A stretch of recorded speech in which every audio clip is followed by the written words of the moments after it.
Former President Trump has long been seen as the hot favourite to win the 2024 Republican nomination, if he wants it.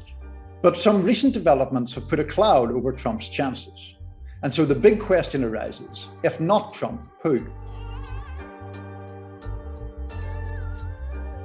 The work of the January the 6th committee and the struggles of some Trump-backed candidates in Republican primaries have left some people thinking that the former president no longer has a stranglehold over the party.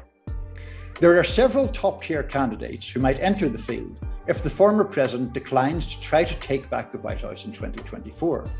And some of those figures might even enter the race against Trump if he goes ahead.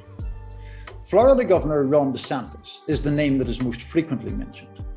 DeSantis is also the candidate who most worries Team Trump. DeSantis is just as conservative as Trump, and his capacity to draw liberal anger with both his rhetoric and his actions could actually be an asset in a Republican primary race. Texas Senator Ted Cruz is cut from similar cloth. Cruz ran against Trump for the Republican nomination in 2016, ultimately ending in second place. Since then, he has tried to ally himself with the man who beat him.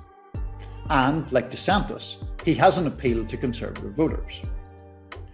There are others who have more complicated relationships with Trump who might also be tempted to enter a 2024 race. Former Vice President Mike Pence has distanced himself from Trump, at least to some degree, since the January the 6th insurrection. Pence has said publicly that Trump was wrong to say that he, Pence, had the ability to intervene to stop Congress counting the electoral votes in 2020. Pence has also been implicitly critical of Trump's early ambivalent comments about Russian President Vladimir Putin's invasion of Ukraine. Former UN ambassador and former South Carolina Governor Nikki Haley has long been seen in Trump's circle as a figure with higher ambitions. In the wake of the 2020 election, Haley was publicly critical of Trump, though she backed away from those comments after a backlash. There may be some potential candidates who can chart a different course, one that is neither explicitly critical of Trump nor wholeheartedly supportive of him. Virginia Governor Glenn Youngkin pioneered a strategy like that to win his race in a battleground state last year. Almost immediately after defeating Democrat Terry McAuliffe, Youngkin's name was being mentioned in the 2024 speculation.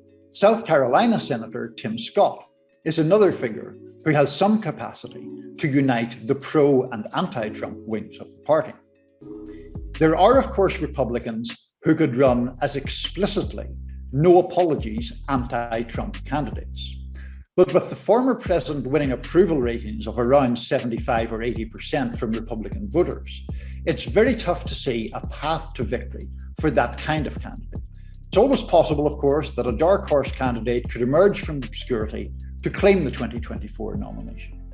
And it's very possible that Trump himself will wind up being the nominee in the end. But right now, one thing's for sure.